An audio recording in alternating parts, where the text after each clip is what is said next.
अहिले चाहिँ म यो त्रिभुवन अन्तर्राष्ट्रिय विमानस्थलको ठ्याक्कै यो ट्याक्सीवे इकोको जस्ट पश्चिमपट्टि छु। ट्याक्सीवे इको भनेको चाहिँ अहिले रहेको धावन मार्गको जोड्ने कनेक्टिङ ट्याक्सीवे मध्ये एउटा हो र यो मात्र एउटा अन्तिम ट्याक्सीवे हो जहाँबाट चाहिँ एयरक्राफ्टहरू रनवे छिरेर साउथ साइडपट्टि गएर त्यहाँको टर्न प्याडर घुमेर टेक अफ गर्छ। र अहिले हामीले यो काम गरिरहेको छ यो प्यारलल ट्याक्सीवे एक्सटेन्सनको लागि, जुन निर्माण सकिएपछि चाहिँ यो इकोबाट चाहिँ यो रनवेमा छिर्नुपर्ने चाहिँ बाध्यता हट्छ र यो प्यारलल ट्याक्सीवेको माध्यम हुँदै हामी तल कोटेश्वर नजिक हाम्रो दुईवटा ट्याक्सीवे छ, ट्याक्सीवे किलो र लिमा।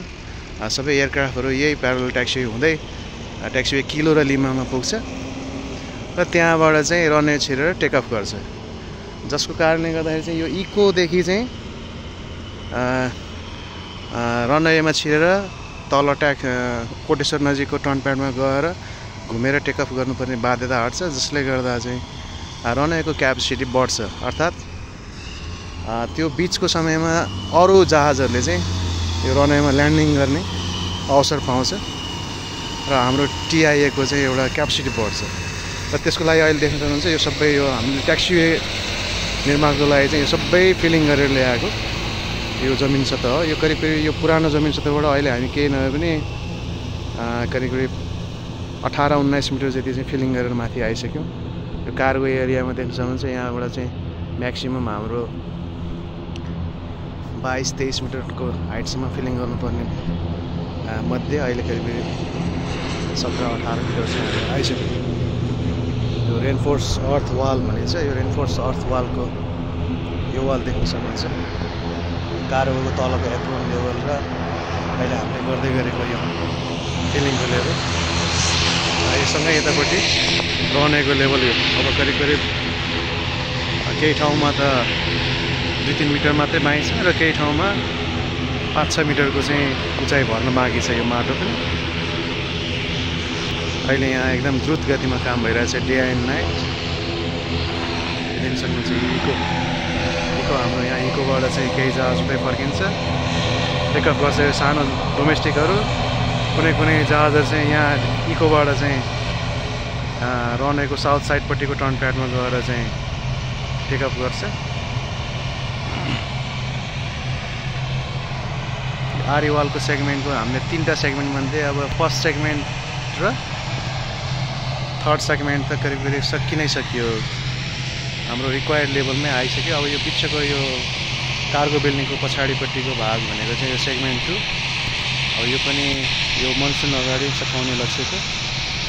त्यस्तै किसिमले यहाँ हामी देख्न सक्छौँ यो पारी रनवे साइडतिर पनि यहाँ मिसिन चलिरहेको, यो चाहिँ रनवेको सेफ्टी एरियाभन्दा बाहिर रनवे स्ट्रिपको लागि चाहिँ फिलिङ गर्ने काम भइरहेको छ।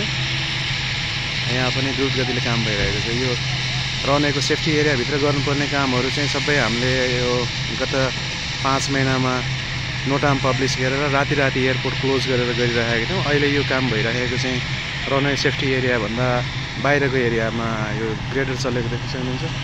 यो चाहिँ हाम्रो रनवेको सेफ्टी एरियाभन्दा बाहिर काम भइरहेको छ र त्यहाँ पनि अहिले स्ट्रिपको कामहरू फटाफट भइरहेछ। यो पनि यो बर्खा अगाडि धेरै चिज सक्नुपर्ने लक्ष्यसहित काम गरिरहेका छौँ।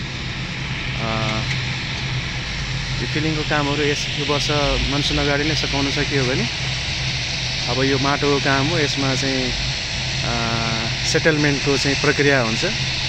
सेल्फ कन्सोलिडेसन प्लस यसको आफ्नै लोडको कारणले गर्दाखेरि पनि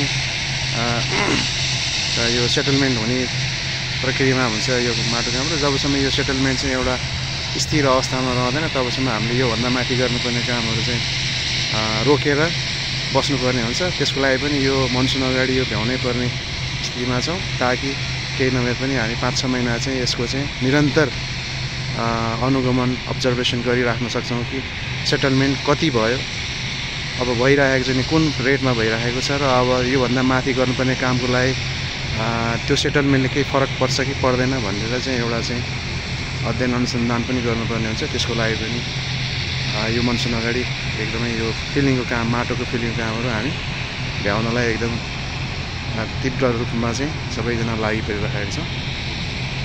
अहिलेको अवस्था हामी यहाँ देखिहाल्नु।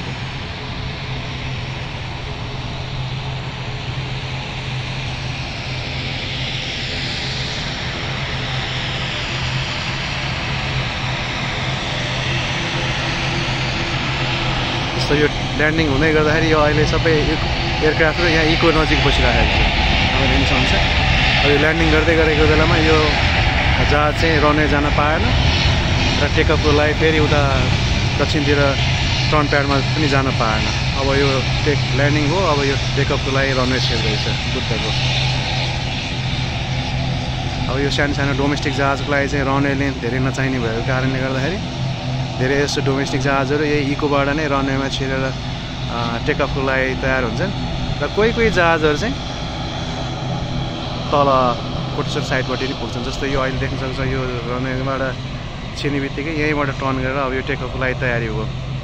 यो तल कोटेश्वरपट्टिको टर्न प्याडमा जानै परेन।